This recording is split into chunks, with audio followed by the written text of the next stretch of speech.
నేను అడుగుతా ఉన్నా, 30 గజాలలో 60 గజాలలో ఇల్లు కట్టుకుంటాడు ఉన్నోడా లేనోడా? మూర్ఖుల్లారా, కనబడతలే అని చెప్పి అడుగుతున్నా. ఇంత మా ప్రభాకర్ ఒక మాట చెప్పిండు, బంజారా హిల్స్లో ఒక్కొక్క ఎకరం 50 కోట్లు, 60 కోట్లు, 100 కోట్లు గా భూములని నీ పార్టీ నాయకులు, డబ్బున్నోళ్ళు, కలిగినోళ్ళు, ఇవాళ అధికారంలో ఉన్నోళ్ళు ఆక్రమించుకుంటే దాన్ని రెగ్యులరైజ్ చేయడానికి ఇంతకుముందు చెప్పినట్టుగా జీవో నెంబర్ 58, జీవో నెంబర్ 59లో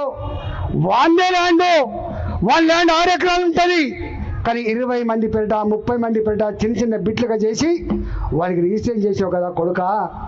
ఇవాళ ఈ 30 గజాలని 60 గజాలని ఇల్లు కొలగొట్టి వాళ్ళ బతుకులలో మట్టి కొడితే నీకు ఏమాత్రం న్యాయం అవుతుందా నా కొడుక? వాళ్ళ కన్నీళ్ళు, వాళ్ళ ఉసురు తగలదా నా కొడుక అని చెప్పి అడుగుతా ఉన్నాయి.